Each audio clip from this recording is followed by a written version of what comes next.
जिनका करियर दिल्ली सरकार के एक प्रतिगामी फैसले के कारण गहरे असमंजस में डाल दिया गया है। सभापति महोदय, दिसंबर 2025 में दिल्ली अधीनस्थ सेवा चयन बोर्ड DSSSB द्वारा आयोजित भर्ती परीक्षाएं अभ्यर्थियों के व्यापक विरोध के बाद स्थगित करनी पड़ी थी। इसका मुख्य कारण था पात्रता शर्तों में अचानक किया गया बदलाव, विशेष रूप से प्रशिक्षित स्नातक शिक्षक TGT के लिए अधिकतर आयु सीमा को घटाकर 30 वर्ष करना और महिलाओं को वर्षों से मिल रही आयु सीमा को समाप्त कर दिया गया। सभापति महोदय, महिलाओं को दी जाने वाली आयु छूट कोई रियायत नहीं है, बल्कि सामाजिक वास्तविकताओं को ध्यान में रखते हुए किया गया एक आवश्यक सुधार था। सामान्यतः एक महिला 21 वर्ष की आयु में BSc या BA, 23-24 तक MA, MSc या MA और 25-26 तक B.Ed पूरा करती है। इसके बाद CTET उत्तीर्ण करना आवश्यक हो जाता है, जिसकी परीक्षाएं CBSE नियमित रूप से आयोजित नहीं करती है। इसी अवधि में विवाह, मातृत्व, बच्चों की देखभाल और पारिवारिक जिम्मेदारियां भी महिलाओं पे आती हैं। ऐसे में बिना किसी व्यक्तिगत देरी के भी एक महिला प्राय 28 से 30 वर्ष की आयु में पूरी तरह से पात्र बन जाती है। इसके ऊपर से प्रशासनिक देरी, लंबी कानूनी प्रक्रियाएं और महामारी जैसा असाधारण हालात, ये सब ऐसे कारण हैं जिन पर अभ्यर्थियों का कोई नियंत्रण नहीं होता है। लेकिन व्यवस्था की देरी की कीमत महिलाओं को क्यों चुकानी पड़ रही है? सभापति महोदय, ये और भी अधिक अन्यायपूर्ण इसलिए है क्योंकि देश की अन्य संस्थाएं इन वास्तविकताओं को स्वीकार करती हैं। केंद्रीय विद्यालय और सैनिक स्कूलों में TGT भर्ती के लिए आयु सीमा 35 वर्ष है। वहीं हरियाणा में महिलाओं के अभ्यर्थियों की जो आयु सीमा है वो 42 वर्ष तक की अनुमति है। फिर दिल्ली में महिलाओं के साथ ऐसा भेदभाव सभापति महोदय क्यों हो रहा है? मैं सरकार से आग्रह करती हूं कि DSSSB की भर्तियों में महिलाओं के लिए आयु छूट को तत्काल बहाल किया जाए। प्रशासनिक और महामारी जनित देरी से प्रभावित अभ्यर्थियों के अधिकारों की रक्षा की जाए और देश भर की स्कूल प्रणालियों में आयु पात्रता को जमीनी सच्चाइयों के अनुरूप एक समान बनाया जाए। जब तक इन मुद्दों का समाधान नहीं होता है, तब तक विरोध जो कंटिन्यू हो रहा है वो जारी रहेगा और भर्ती प्रक्रियाओं में जनता का भरोसा लगातार कमजोर हो रहा है। इसलिए मेरा आग्रह है कि सरकार इस मुद्दे को गंभीरता से लेने का काम करे। बहुत बहुत धन्यवाद। श्रीमान हारिस बीरान जी। Thank you, Chairman, sir. Sir, I begin by quoting 3 incidents which happened in different parts of the country. Yesterday in Goa, which was reported in the newspaper today, a 27-year-old Vincent Rodriguez was injured in a road accident and later died. Now, an FIR was lodged against a police official who was there at the rescue site for robbing his gold ornaments worth 8 lakh rupees. Now, in ISBT Delhi as well as in Noida, UP, there has been incidents where people lay on the road for 12 hours, there is nobody to rescue them, and by the time they reach the hospital, they are dead. Now, sir, we cannot afford to be a nation of insensitive people, where there is no compassion and most of all a duty to protect our brethren. Sir, accidents, as far as accidents are concerned, 1,500 accidents happen on a daily basis as far as Indian roads are concerned. Approximately 462 people die as per the report of the Ministry of Road Transport. Now, sir, I was driving in the morning, sir. I saw flex boards in every roundabout, sir. Now, this is a blind spot actually for the drivers, sir. Now, today's flex board was about the AI conference summit which is going to happen in Delhi, sir. Now, we have to show to the world that we are AI ready, sir, rather than these flex boards which are actually banned by the Kerala High Court, sir. Now, sir, these accidents, and the Karur accident, sir, in Tamil Nadu, we knew about the Karur stampede, sir. Now, sir, these accidents remind us that lives are lost not because of the want of hospitals, but failure to get victims to the medical care, sir. Now, sir, emergency care is not merely a medical service. It is a frontline defense of the right to life guaranteed under Article 21 of the Constitution, which is not symbolic, sir. It demands action, sir. Now, medical science tells us that during accidents, first few minutes determine the survival. The golden hour principle has now evolved into a platinum 10 minutes. If medical assistance does not reach within that time, chances of survival becomes bleak. Now, sir, life is precious that we cannot afford to do that, sir. Therefore, emergency responses cannot be fragmented service. It must be recognized as a constitutional obligation of the state and its citizens. Now, sir, our ambulance fleet, sir, we have only 22,245 government ambulances for this 1.4 billion people, sir, with average response time of 25 to 30 minutes, sir. Now, sir, Blinkit, which is a private service, sir, it achieves 10-minute response time, sir, for 83% of its users in Gurgaon, sir. This particular service has responded to 594 calls, sir. 50%, more than 50% was critical care, sir. Now, one of the AIIMS professor terms it as healthcare revolution of India, which India was waiting for, sir. Now, as far as hospitals are concerned, sir, if a trauma patient enters a hospital, the said hospital is to be legally be deemed as a state agent for the first 48 hours, sir. They should not demand any money or anything, sir. Now, sir, a nation capable of robotic surgeries and organ transplants must not lose their lives to delayed ambulances or disorganized response systems, sir. I urge the government to look into it, sir. Thank you. Shriman Mehta Raghunatha Reddy Garu. Thank you, Honorable Chairman, sir. I wish to raise an issue of urgent public importance regarding the incomplete fishing harbors in Andhra Pradesh, which were sanctioned and commenced during the tenure of previous state government led by Sri Y.S. Jagan Mohan Reddy ji, but are yet to be completed and made fully functional. Sir, these fishing harbors were intended to provide safe berthing, landing facilities, ice plants, cold storage, action halls, and hygienic fish handling infrastructure to marine fishermen.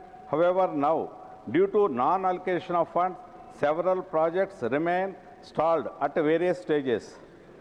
As a consequence, fishermen continue to face unsafe landing conditions, post-harvest losses, poor price realization, and livelihood insecurity, particularly affecting traditional and small-scale fishermen along the Andhra Pradesh coast. Sir, the Pradhana Mantri Matsya Sampada Yojana clearly provides for development and modernization of fishing harbors and fishing landing centers with the objective of strengthening fisheries infrastructure and enhancing fishermen's incomes. In addition, the Sagarmala program, under its port-led development approach, supports coastal infrastructure. In this context, I urge the Honorable Union Government to review the status of incomplete fishing harbors in Andhra Pradesh and extend central financial assistance let him complete. Please take your seat. Let him complete. Under PMMY.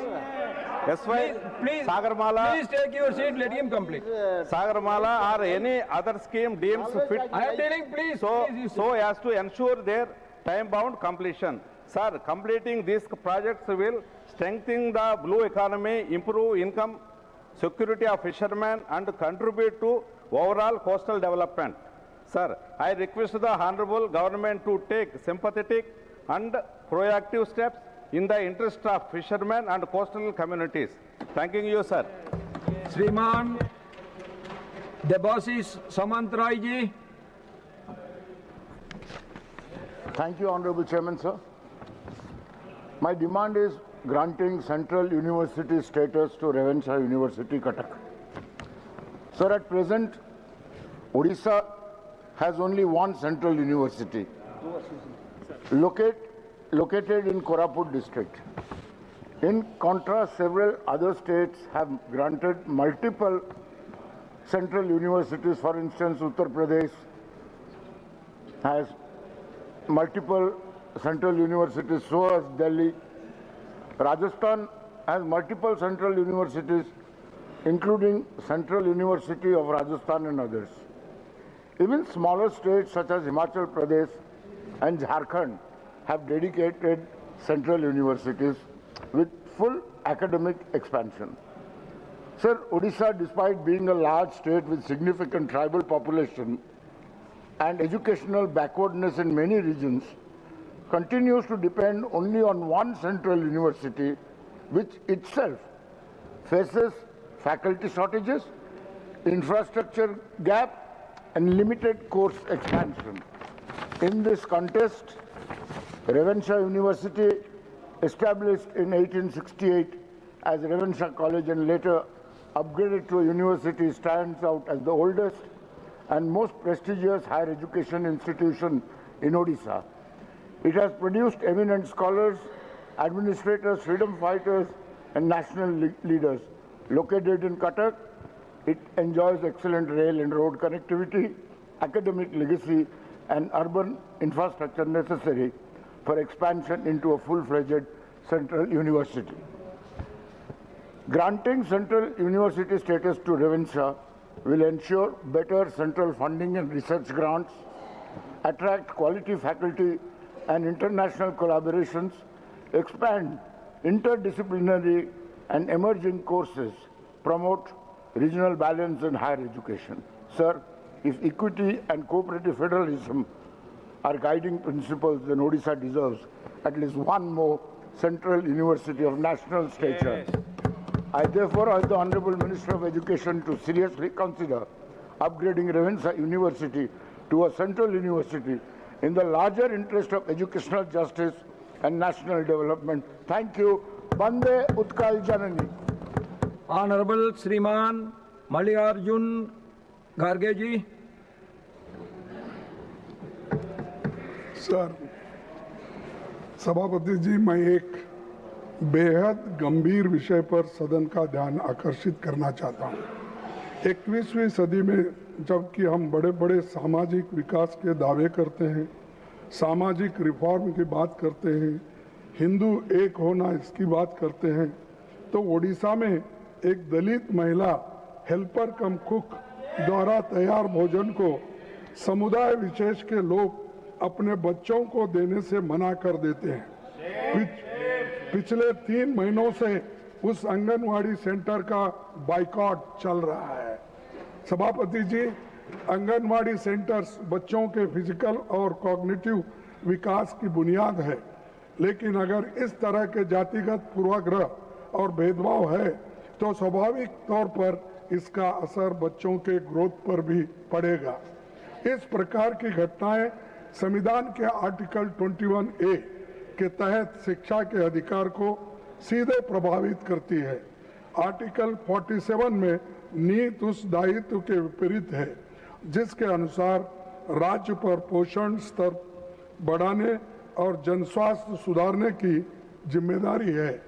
मैं आपसे अनुरोध करूंगा कि ऐसे मुद्दे को work places पर होने वाले व्यापक जाति आधारित भेदभाव के संदर्भ में भी देखा जाएगा। हाल में वर्षों में ऐसी कई चिंताजनक घटनाएं सामने आई है जिन पर समय रहते सख्त कार्रवाई की जाती तो आगे की घटनाओं को रोका जा सकता था। कुछ वर्ष पूर्व मध्य प्रदेश में एक व्यक्ति द्वारा एक आदिवासी मजदूर पर पेशाब करने की अमानवीय घटना सामने आई थी, जिसने समाज को झकझोर कर दिया। पिछले वर्ष गुजरात में एक 28 वर्षीय दलित सरकारी कर्मचारी ने कथित जातिगत उत्पीड़न से तंग आकर आत्महत्या कर ली। चंडीगढ़ में एक एडीजीपी पुलिस की मृत्यु के बाद स्वयं पुलिस बल के भीतर संस्थागत जातिगत भेदभाव के आरोप लगे। ये घटनाएं स्पष्ट करती है कि जातिगत पूर्वाग्रह केवल सामाजिक जीवन तक सीमित नहीं बल्कि वर्कप्लेसेस में भी मौजूद है, जिससे कमजोर वर्गों की गरिमा, करियर प्रोग्रेस और व्यक्तिगत सुरक्षा प्रभावित होती है। किसी भी कर्मचारी के साथ जाति के आधार पर ऐसा व्यवहार संविधान के आर्टिकल 14, 15 और 17 का उल्लंघन है, साथ ही ये दंडनीय अपराध भी है। मैं सरकार से मांग करता हूं कि ऐसे मामलों को बहुत गंभीरता से लेकर कठोर और समयबद्ध कार्रवाई सुनिश्चित की जाए और संवैधानिक और कानूनी प्रावधानों का प्रभावी क्रियान्वयन सुनिश्चित हो। साथ ही जहां पर इन मामलों में गंभीर उल्लंघन मिले वहां पर जवाबदेही तय की जाना चाहिए। हम सुनते हैं सरकार से बहुत सी बातें दलितों को वंचितों की बात भीम सिंह जी, लेकिन डॉक्टर भीम सिंह जी,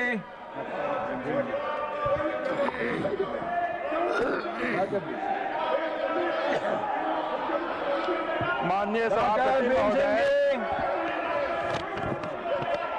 सभापति महोदय, बिहार राज्य के विभिन्न जिलों में जी राम जी पर आयोजित चौपाल एवं जनसंवाद कार्यक्रमों के दौरान किसानों से व्यापक संवाद हुआ। किसानों ने सहभागिता की।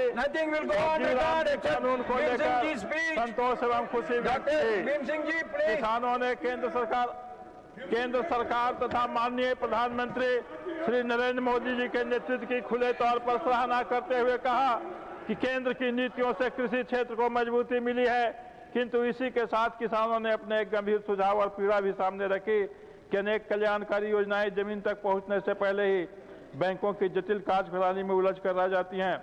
किसानों ने आग्रह किया कि सरकार तक यह संदेश पहुंचाया जाए कि आज बैंकिंग व्यवस्था ही किसानों के लिए बड़ी बाधा बनती जा रही है। बिहार में कृषि अर्थव्यवस्था का आधार कृषि की ऋण उपलब्धता पर टिका है और किसान क्रेडिट कार्ड योजना इसका मूल स्तंभ है। इसके बावजूद वित्तीय वर्ष 25-26 में केसीसी वितरण की स्थिति अत्यंत चिंताजनक बनी हुई है। प्राप्त जानकारी के अनुसार बैंकों द्वारा राज्य के लिए 7,43,291 किसान क्रेडिट कार्ड का लक्ष्य निर्धारित किया गया था, जो स्वयं में अपेक्षाकृत कम प्रतीत होता है, लेकिन इसके बावजूद अब तक केवल 69,173 कार्ड ही वितरित हो पाए हैं, जो कुल लक्ष्य का मात्र 9.31% है। यह आंकड़ा स्पष्ट रूप से दर्शाता है कि योजना का लाभ किसानों तक प्रभावी रूप से नहीं पहुंच पा रहा है। केंद्र सरकार द्वारा केसी योजना के माध्यम से देश के करोड़ों किसानों को कृषि ऋण उपलब्ध कराने के प्रयास किए जा रहे हैं, किंतु बिहार में बैंकों की आनाकानी, एनपीए का बहाना और जटिल प्रक्रियाएं किसानों को पुनः साहूकारों पर निर्भर होने के विवश कर सकती हैं। अतः सरकार से आग्रह है कि केसीसी लक्ष्य की 100% प्राप्ति सुनिश्चित की जाए, बैंकों की जवाबदेही स्पष्ट रूप से तय की जाए तथा जिला और प्रखंड स्तर पर कार्ड वितरण प्रक्रिया को सरल, पारदर्शी, समयबद्ध बनाकर बिहार के किसानों को उनका वास्तविक अधिकार प्रदान किया जाए। धन्यवाद। श्रीमान ये रहीम जी। Sir, I would like to share 4 heartbreaking incidents from different parts of our country. Sir, quote, I am not able to bear it anymore. I have lost the will to live, unquote. The bank employee told a superior officer over the phone while committing suicide in Gujarat. Sir, a chief manager of Union Bank hanged himself. He wrote a suicide note stating, quote, the staff should not be assigned impossible targets and terrorists, or else others like me will also be driven to suicide, unquote. Sir, a branch manager in Tamil Nadu ended his life leaving behind his 1-year-old daughter. Sir, a 38-year-old bank manager hanged herself inside a bank at Kannur in Kerala. In her death note, she wrote, I am unable to cope with the work pressure. Sir, these are some heartbreaking incidents between 2021 and 2024. Sir, this list is endless, sir. Over the last decade, around 500 bank employees across India have lost their lives due to work-related stress, harassment, and workplace abuse, sir. Sir, my colleagues, have a look at the public sector banks in your surroundings. You kindly look at, even at the night time, bank employees would be working there, sir. Sir, bank employees are exhausted, overburdened, and chronically understaffed. Sir, I am going to a data provider in the Lok Sabha. As on June 2025, 32,567 posts are lying vacant in public sector banks only, sir. Sir, the number of business and branches of public sector bank is increasing, but the number of staff is decreasing, sir. Sir, what is the fundamental duty and interest of the Indian public banking sector? Sir, it has been drastically changed, sir. What is the primary objective of Indian banking sector? Sir, it should be make financial transaction easier for the common people and peasants, provide loan and ensure their financial security. Now it has become a secondary. Now, unfortunately, public sector banks are functioning as a market for third-party products of Indian and foreign corporates. What are the third-party products? Third-party products means private insurance, mutual funds, etc. Sir, unrealistic targets are assigned to them to sell third-party products in addition targets related to government schemes like Atal Pension Yojana and Suganya Samriddhi Yojana, and also are imposed. Many employees are forced not to leave the bank even at night without achieving their daily target. Sir, stop the slavery in the Indian public banking sector. Stop the slavery in the Indian banking public sector. Now, Shriman Rajiv Shukla ji. धन्यवाद सभापति जी। मैं एक ऐसा मुद्दा उठाना चाहता हूं जो अभी भविष्य का नहीं बल्कि वर्तमान का संकट बन चुका है। वह है एआई आधारित डीप फेक और फेक वीडियो का अनियंत्रित फैलाव। आज हालत है कि एक आम व्यक्ति भी मोबाइल पर ऐप डाउनलोड करके किसी भी इंसान का चेहरा, आवाज और हाव भाव हूबहू कॉपी कर सकता है। ऐसे वीडियो इतने असली लगते हैं कि असली और नकली में फर्क करना मुश्किल हो जाता है। इससे सिर्फ किसी एक व्यक्ति की प्रतिष्ठा नहीं, समाज की भरोसे तक की बुनियाद हिल जाती है। सर, मेरे साथ ही कल हुआ, पाकिस्तान टीवी चैनलों ने मेरे एक बयान में 2 सेंटेंस जोड़ के डाल दिया वर्ल्ड कप को लेके गलत, फिर मुझे खंडन जारी करना पड़ा। तो ये धुआंधार हो रहा है सब तरफ से। पिछले कुछ समय में मैंने देखा कि राजनीतिक नेताओं के डीप फेक बनाए गए, चुनाव के दौरान फर्जी बयान गढ़े गए, महिलाओं के साथ छेड़छाड़ कर उनकी तस्वीरें अश्लील रूप में डाल दी गई और कई जगहों पर सांप्रदायिक तनाव बढ़ाने के लिए भी डीप फेक का इस्तेमाल हुआ। यह सिर्फ डिजिटल शरारत नहीं है बल्कि लोकतंत्र और सामाजिक सौहार्द को बिगाड़ने के लिए खतरनाक कदम है। सबसे बड़ी समस्या है कि डीप फेक फैलता बहुत तेज है और पकड़ा बहुत देर से जाता है। एक असली वीडियो को वायरल होने में जितना समय लगता है, फेक वीडियो नकली वीडियो से कहीं ज़्यादा तेजी से फैल जाता, और एक बार फिर वायरल होगा तो बाद में खंडन करने से भी नुकसान की कोई भरपाई नहीं होती है। आज हमारे पास ऐसी कोई तकनीक नहीं है जो देशव्यापी स्तर पर रियल टाइम में डीप फेक को पकड़े। कोई ऐसा नोडल तंत्र नहीं जो तुरंत कार्रवाई करे। प्लेटफॉर्म अपनी मर्जी से काम करते हैं और सामान्य आदमी कहीं जाकर शिकायत करे तो सुनवाई नहीं होती है। महिलाएं खासतौर पर विक्टिम बन रही हैं, उनके सहमत के बिना एआई जनरेटेड न्यूज़ फोटो तक बना दिए जाते हैं। महोदय, ये भी सच है कि जितनी तेजी से एआई फेक तैयार हो रहे हैं उतनी तेजी से लोगों का भरोसा असली वीडियो पर कम हो रहा है। कल को अगर कोई मंत्री, कोई अधिकारी, कोई जज या कोई नागरिक असल में भी कुछ बोलेगा तो लोग कहेंगे डीप फेक है। ऐसे में लोकतंत्र की जवाबदेही खत्म हो जाएगी। इसलिए मैं सरकार से आग्रह करता हूं कि डीप फेक की पहचान के लिए एक राष्ट्रीय एआई निर्मित कंटेंट मॉनिटरिंग एजेंसी बनाई जाए। प्लेटफॉर्म्स के लिए अनिवार्य वाटर मार्किंग और डिस्क्लोजर नियम तय हो। महिलाओं के खिलाफ एआई आधारित अपराधों के लिए सख्त और अलग श्रेणी का कानून बने और युवाओं को इस नए खतरे से बचाने के लिए डिजिटल साक्षरता और जागरूकता अभियान चलाया जाए। एआई की रफ्तार से कानून नहीं चल रहे, इसी वजह से समाज को नुकसान हो रहा है। सरकार को इस पर तत्काल कदम उठाने होंगे। धन्यवाद। श्रीमती सीमा द्विवेदी जी। आदरणीय सभापति महोदय, मैं आपके माध्यम से सरकार का ध्यान उत्तर प्रदेश में जनपद जौनपुर के जंघई जंक्शन की एक अत्यंत महत्वपूर्ण जन समस्याओं की ओर ध्यान आकृष्ट करना चाहती हूं। माननीय महोदय, ट्रेन संख्या 14,207 पद्मावत एक्सप्रेस जो वर्तमान में प्रतापगढ़ से नई दिल्ली के बीच संचालित है, यदि इसे जंघई जंक्शन से प्रारंभ कर दिया जाए तो प्रयागराज, जौनपुर और भदोही तीनों जनपदों के यात्रियों को सीधी और सुगम रेल सुविधा प्राप्त हो सकेगी। जंघई जंक्शन एक प्रमुख रेल जंक्शन होने के बावजूद भी नई दिल्ली के लिए सीधी ट्रेन सेवा से वंचित है, जिससे प्रतिदिन यात्रियों को गंभीर असुविधाओं का सामना करना पड़ता है। अतः सभापति महोदय, आपके माध्यम से मैं सरकार का ध्यान करना चाहती हूं कि जनहित एवं क्षेत्रीय आवश्यकताओं को ध्यान में रखते हुए पद्मावत एक्सप्रेस को जंघई जंक्शन से संचालन पर अपनी सहमति प्रदान करने की कृपा करें। धन्यवाद। श्रीमान निरंजन बिशी जी। धन्यवाद माननीय सभापति महोदय। ओडिशा तथा पश्चिम ओडिशा, कौशलांचल, केबीके, साउदर्न ओडिशा के जो दादन श्रमिक है, प्रवासी मजदूरों की गंभीर स्थिति पर इस सदन का ध्यान आकर्षित करना चाहता हूं। ये अनस्किल्ड लेबरर, दादन श्रमिक, प्रवासी मजदूरों जो देश के विभिन्न राज्यों के काम करते हैं लेकिन उन्हें सुरक्षा, सम्मान और मजदूर और न्याय नहीं मिल रहा है। महोदय, गरीबी, बेरोजगारी, कृषि संकट और बार बार आने वाली प्राकृतिक आपदाओं के कारण ओडिशा से लगभग 10 लाख ये मजदूर दादन श्रमिक हर वर्ष काम की तलाश में पलायन करते हैं। वही निर्माण क्षेत्र ईंट भट्टी, विशेष करके ईंट भट्टी में काम करते हैं।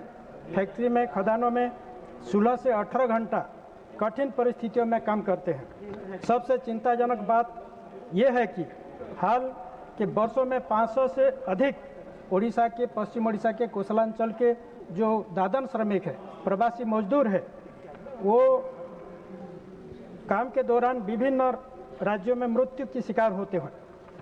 अधिकांश मामलों में परिवारों को उचित मुआवजा नहीं मिलता और कई मौतों के आधिकारिक तौर पर कार्यस्थल दुर्घटना के रूप में दर्ज भी नहीं होता है। ये बेहद अन्यायपूर्ण है। हालांकि अंतर्राज्यीय प्रवासी मजदूर अधिनियम और न्यूनतम मजदूरी कानून मौजूद है, लेकिन उनका सही क्रियान्वयन नहीं होता है। महोदय, मजदूर की जो अधिकतर वो दादन श्रमिक है, प्रवासी मजदूर है, उसका पंजीकृत नहीं होता है। उनके पास पहचान पत्र नहीं है, उन्हें राशन नहीं मिलता है, स्वास्थ्य सुविधा नहीं मिलता है, बीमा लाभ भी नहीं मिलता है। महिलाओं और बच्चे विशेष रूप से शोषण और तस्करी की जोखिम में है। महोदय, ये मजदूर school, college, hospital, road, bridge, वो बिल्डिंग, फैक्ट्री, इंडस्ट्री सब बनाते हैं, लेकिन वो असुरक्षित है और उपेक्षित है। ये केवल श्रम का मुद्दा नहीं, बल्कि मानवाधिकार का गंभीर प्रश्न है। और प्रवासी मजदूरों, ये दादन श्रमिक, ये अनस्किल्ड लेबरर, उसको सुरक्षा के लिए हमारी संवैधानिक जिम्मेदारी भी है। महोदय, इसीलिए मैं सरकार से आग्रह करता हूं कि प्रवासी मजदूरों का राष्ट्रीय डाटाबेस और पंजीकरण बना जाए, श्रम कानून का कड़ा से कड़ा पालन सुनिश्चित किया जाए और one nation one ration card और आयुष्मान भारत या BSKY जैसे पोर्टेबिलिटी लागू किया जाए। महिलाओं और बच्चों के लिए विशेष सुरक्षा व्यवस्था किया जाए। ओडिशा में स्थानीय रोजगार योजना बढ़ाया जाए तो ये जो दादन श्रमिक समस्या है, दादन चालान वो बंद होगा हमारा। धन्यवाद महोदय। धन्यवाद सभापति महोदय, आपने मुझे शून्यकाल में बोलने का अवसर दिया, इसके लिए आपका बहुत आभार। माननीय सभापति महोदय, आज मैं शून्यकाल के माध्यम से उत्तर प्रदेश में प्रोजेक्ट चीता के विस्तार की संभावनाओं पर अपना विषय रखना चाहती हूँ। महोदय, माननीय प्रधानमंत्री श्री नरेंद्र मोदी जी का मानना है कि विकास तभी सार्थक है जब वह प्रकृति के साथ संतुलन बनाकर किया जाए।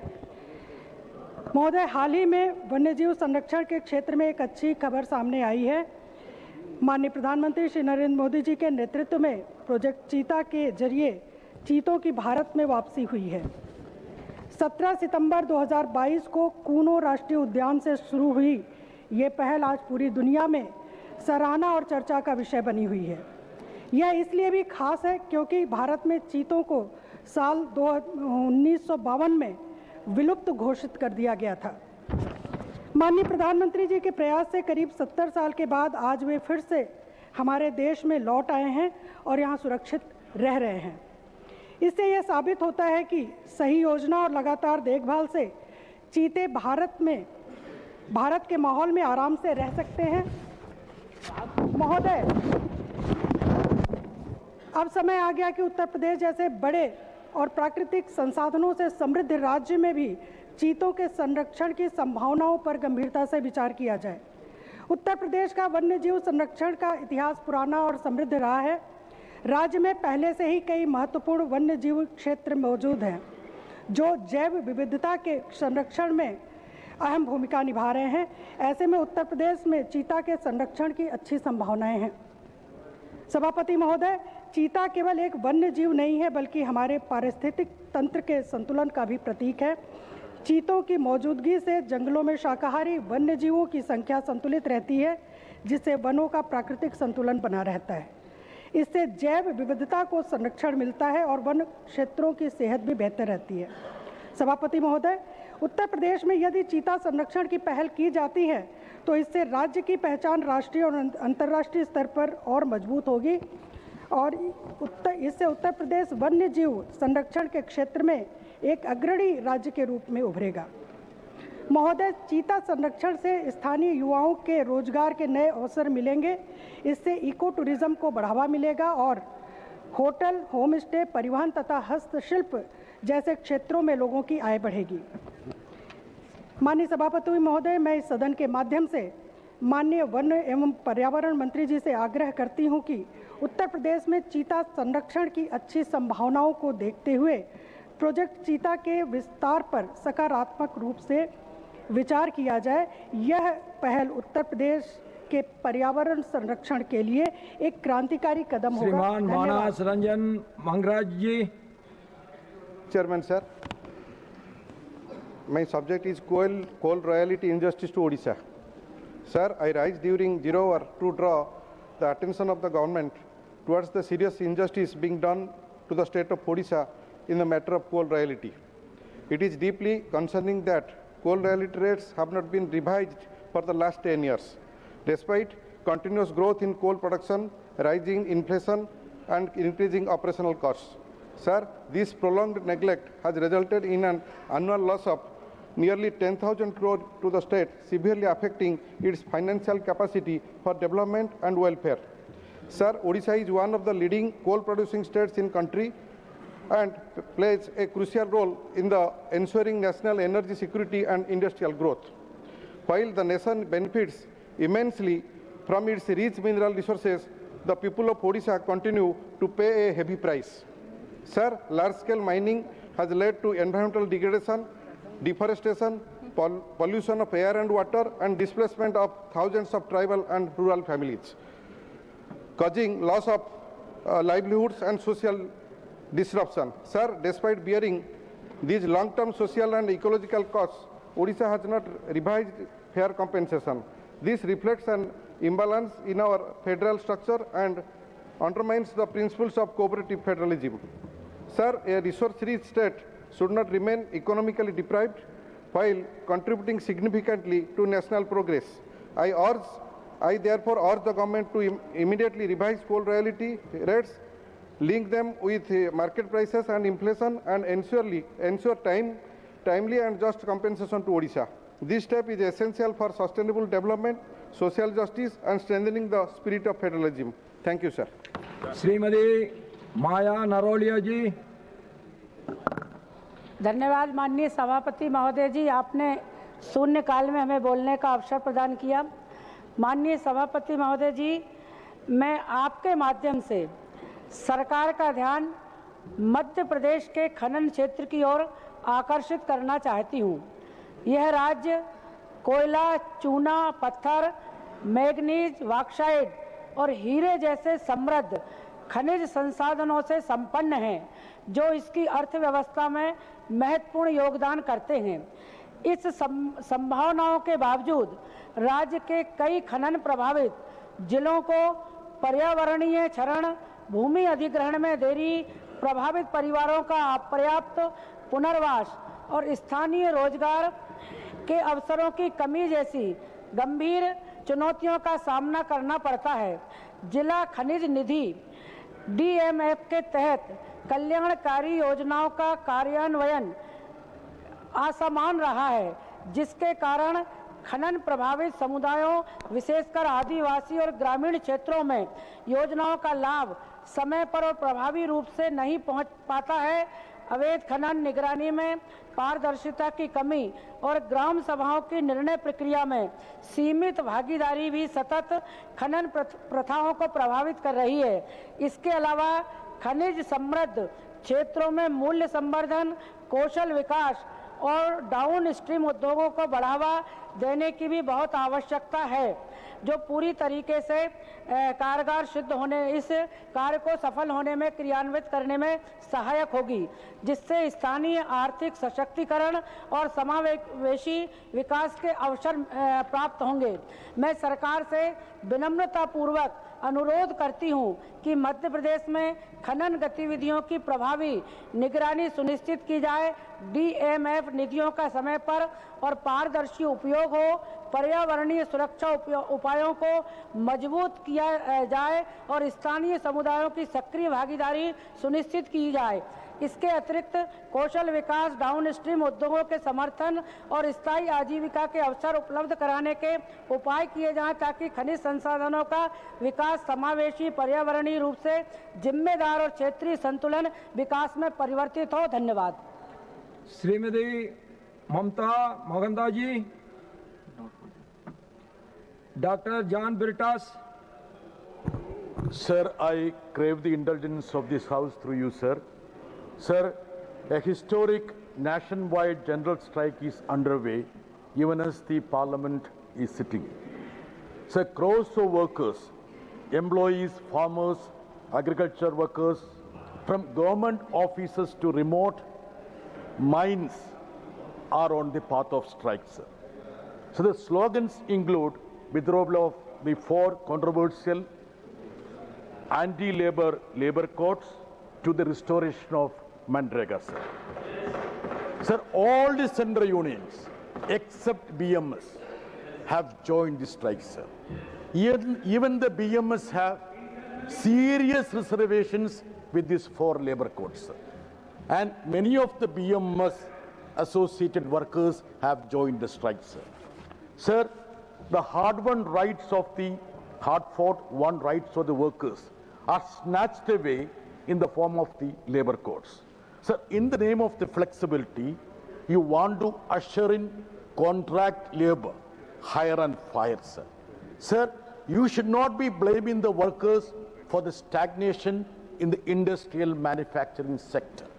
It's because of the haphazard policies of this government, sir. Sir, the slogans of the strike also include to uphold the sovereignty of this nation, sir, to protect the farmers, sir. Sir, the Indo-US deal, Jaishankar ji, please listen to this, have created widespread protest and also consternation among crores of people, sir. Sir, you are the vocal exponent of energy security and also strategic autonomy, sir. Now he is mum on this energy security. Please stick on to Sir, your subject. Sir, this is subject. You are sir. deviating from your subject. We have virtually forfeited our sovereignty. What has happened to all these slogans which were raised by honorable ministers, including the Minister of External Affairs, sir. Sir, now 0 tariff for US and 18 for India has become the normal, sir. You have given, sir, for the 4 labor codes, sir. Sir, this also is, sir. Sir, you please stick on to your subject, please. Sir, this is also one of the slogans of the general strike. So I am referring to the different slogans that are being raised by workers, farmers, agriculture workers, employees, sir. Sir, the protest of the workers is not only for their rights, but the rights of average citizen of this country, sir. Dr. Mehta Vikram Kulkarni ji. धन्यवाद माननीय सभापति महोदय, आपने मुझे शून्यकाल में बोलने का अवसर दिया।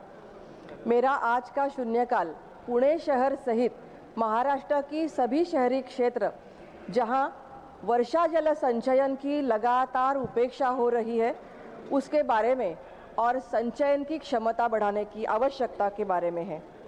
पुणे शहर में औसतन पर्याप्त वर्षा हर साल होती है, लेकिन गर्मियों में बहुत ही ज़्यादा भीषण पानी का संकट हो जाता है और वर्षा काल में बाढ़ का संकट हो जाता है। अनियंत्रित शहरीकरण और तेजी से बढ़ता कंक्रीटीकरण की वजह से प्राकृतिक जल निकासी मार्ग ही बंद हो रहे हैं माननीय महोदय। खुले भूभाग समाप्त हो रहे हैं, सार्वजनिक क्षेत्रों में टाइल्स और कंक्रीट लगाया जा रहा है, रास्ते wall to wall tar road हो रहे हैं, फुटपाथ में भी कंक्रीट लगाया जा रहा है। इसकी वजह से भूजल संधारण के बहुत सारे ऐसे नैसर्गिक मार्ग बंद हो रहे हैं। इमारतें बनने के समय, नए कंस्ट्रक्शन के समय रेन वाटर हार्वेस्टिंग मैंडेटरी किया गया है, लेकिन कंप्लीशन सर्टिफिकेट मिलने तक ही रेन वाटर हार्वेस्टिंग का प्रकल्प चलता है। बाद में उस पर स्थानीय प्रशासन कोई निगरानी नहीं रखता और मॉनिटरिंग नहीं करता, पनिशमेंट भी नहीं होती है। पुराने रहवासी क्षेत्रों में बड़े बुजुर्ग बड़ा खर्चा करके रेन वाटर हार्वेस्टिंग प्रकल्प करना नहीं चाहते, वो स्थिति में नहीं है। आज भूजल जो इस्तेमाल हो रहा है महाराष्ट्र में, वो 350 साल पुराना शिवकालीन पानी योजना का है। माननीय महोदय, भूजल ये राज्य की संपत्ति है। मैं जब कोथरूड की एमएलए थी, पुणे की एमएलए थी, तब एमएलए फंड में बदलाव लाकर मैंने 50 से भी ज़्यादा सोसाइटीज़ में रेन वाटर हार्वेस्टिंग प्रकल्प किए थे और उसका प्री और पोस्ट ऑडिट किया था। माननीय महोदय, बहुत ही अच्छा रिजल्ट इससे निकला था। हम ये कहते हैं कि अगला युद्ध पानी की कमतरता की वजह से होने वाला है, तो इस पर उपाय करने के लिए रेन वाटर हार्वेस्टिंग मैंडेटरी होना चाहिए। मैं ये अनुरोध करती हूँ कि जैसे एमएलए फंड अनुज्ञेय किया गया है, एमपी लाड फंड भी रेन वाटर हार्वेस्टिंग के लिए अनुज्ञेय किया जाए। ये मेरा अनुरोध है, ये मेरी मांग है, जिससे राष्ट्रीय एवं राज्य की संपत्ति में वृद्धि हो सकती है और बाढ़ और कम पानी की समस्या भी कम हो सकती है। न्यू कंस्ट्रक्शन के लिए रेन वाटर हार्वेस्टिंग मैंडेटरी किया जाए और उसका मॉनिटरिंग किया जाए। सार्वजनिक क्षेत्रों में न्यू टेक्नोलॉजी का इस्तेमाल करके भूजल संधारण आवश्यक किया जाए, ये मेरी मांगे है। धन्यवाद माननीय सभापति। श्रीमती रेणुका चौधरी जी, श्रीमान मनन कुमार मिश्रा जी। माननीय सभापति महोदय जी, मैं आपके माध्यम से केंद्र सरकार का ध्यान बिहार राज्य के बक्सर जिले में स्थित ऐतिहासिक और पौराणिक महत्व के तीर्थ स्थलों तथा बक्सर क्षेत्र के समग्र विकास की ओर आकर्षित करना चाहता हूं। बक्सर क्षेत्र प्राचीन काल से ही धार्मिक, सांस्कृतिक और आध्यात्मिक दृष्टि से अत्यंत महत्वपूर्ण रहा है। यहाँ स्थित रामरेखा घाट, सिद्धाश्रम, बामनेश्वर मंदिर, वामन अवतार स्थल, नाथ बाबा मंदिर, ब्रह्मेश्वर स्थान मंदिर सहित अनेक ऐसे तीर्थ स्थल हैं जिनका उल्लेख हमारे धार्मिक ग्रंथों एवं ऐतिहासिक स्रोतों में मिलता है। मान्यवर, देश के अन्य प्रमुख तीर्थ स्थलों जैसे अयोध्या, काशी, उज्जैन और द्वारका की भांति बक्सर भी एक बहुत ही महत्वपूर्ण क्षेत्र बनने की पूर्ण क्षमता रखता है, किंतु दुर्भाग्यवश आज तक इन तीर्थ स्थलों के समग्र विकास, आधारभूत सुविधाओं, धार्मिक पर्यटन और संरचना, आवागमन, स्वच्छता एवं श्रद्धालुओं की सुविधा हेतु कोई समर्पित और व्यापक योजना प्रभावी रूप से लागू नहीं की गई है। इसके साथ साथ बक्सर क्षेत्र के समग्र विकास को लेकर भी जनता को यह जानना आवश्यक है कि केंद्र सरकार के पास इस क्षेत्र में पर्यटन आधारित विकास, सड़क एवं परिवहन, रोजगार सृजन, स्थानीय अर्थव्यवस्था को सशक्त करने तथा आधारभूत ढांचे के विकास हेतु कौन कौन सी योजनाएं प्रस्तावित या संचालित है। अतः सरकार से मेरा आग्रह है कि अन्य तीर्थ स्थलों के साथ साथ बक्सर क्षेत्र का समुचित विकास किया जाए। इससे न केवल धार्मिक पर्यटन को बढ़ावा मिलेगा, बल्कि स्थानीय लोगों के लिए रोजगार के नए अवसर भी सृजित होंगे, क्षेत्र की सामाजिक आर्थिक स्थिति भी सुधरेगी और बिहार का भी विकास होगा। धन्यवाद। श्रीमान के वनलाल वेन्ना जी।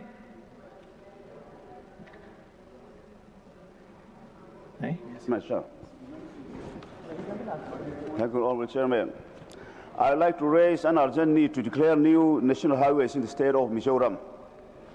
There are two existing state highways in Nathiel district in the state of Mizoram, namely Nathiel True, Darpo Khokri Cherhun Tingsai Bolpul A Saisicho Indo Myanmar border point. Secondly, Nathiel True Tuipuidi Darjo Southern Laipai Sangao Pang Kwa Saisicho Indo Myanmar border point. The government of Myanmar had already constructed 2 lane roads from the capital of Chin State, Hakha, which is in Myanmar, up to Saisicho, which is located at Indo-Myanmar border in 2020. In the meantime, the government of India does not yet construct any connectivity of this important border point, although the Ministry of Commerce and Industry, government of India had declared border halt at this border junction. Honorable Chairman, the construction of national highways up to this border junction is an urgent need, and it will play a very important role enhancing to support Act East policy for national security and defense logistics, for economic growth and trade opportunities for the tribal people of Mizoram. Secondly, I would like to submit that the construction of a 4-lane road from Aizawl City to the new Sarang rail station is urgently required. This is already a national highway number 54. Since the station became operational last year, traffic movement between Sarang and Aizawl has increased significantly. The existing national highway is no longer adequate to handle the growing number of vehicles commuting to and fro the railway station. Therefore, I sincerely request the Union Government to kindly declare the proposed 2 roads of national highways and to take necessary steps for the construction of a 4-lane road connecting Aizawl and Sarang rail station at the earliest. Thank you, sir. श्रीमान अरुण सिंह जी। सभापति महोदय, मैं आपके माध्यम से सरकार का ध्यान विश्वविख्यात मथुरा वृंदावन नगरी के बारे में ध्यान ले आना चाहता हूं सर। यह भगवान कृष्ण की जन्मस्थली भी है और यहाँ पे देश विदेश से करोड़ों श्रद्धालु आते हैं और दर्शन करते हैं सर। इस धर्म नगरी का विशेष महत्व यह है कि यहाँ पे लोग पैदल परिक्रमा भी करते हैं, उसी के साथ साथ दंडवती परिक्रमा करते हैं, ज़मीन पे लेट करके परिक्रमा करते हैं। और क्योंकि ज़मीन पे जब लेट के परिक्रमा करते हैं तो जो धूल लगता है शरीर में उससे उनका जीवन धन्य हो जाता है। क्योंकि कहावत है कि मुक्ति कहो गोपाल से, मेरी मुक्ति बताओ, ब्रज रज उड़ लगे मस्तक लगे, मुक्ति मुक्त हो जाए। तो ब्रज का रज जब शरीर पर लगता है तो मुक्ति भी मुक्त हो जाती है। तो यहाँ पे हजारों की संख्या में देश विदेश से श्रद्धालु आते हैं, लेट करके परिक्रमा लगाते हैं सर। वहाँ पे सर क्या है कि यातायात की समस्या, ट्रैफिक की समस्या बहुत अधिक बढ़ रही है और धीरे धीरे श्रद्धालुओं की संख्या बहुत अधिक वहाँ पे हो रही है और गाड़ियों के माध्यम बहुत सारे गाड़ियाँ कार वहाँ पे आ रहे, ट्रैफिक जाम की समस्या वहाँ पे हो रही है सर। इसलिए मेरा यह निवेदन है सर कि यहाँ पे मेट्रो ट्रेन चलाई जाए, रैपिड ट्रेन चलाई जाए सर। और जब माननीय प्रधानमंत्री मोदी जी के नेतृत्व में आज 26 मेट्रो ट्रेन चल रही है सर, जो पहले 5 मेट्रो ट्रेन ही चलती थी, तो काफ़ी तेज़ी से मेट्रो ट्रेन का इस क्षेत्र में विकास हुआ है सर। इससे श्रद्धालु एवं पर्यटकों को सुरक्षित, सुलभ एवं सुगम परिवहन उपलब्ध होगा, निजी वाहनों पर निर्भरता कम हो जाएगी। अपने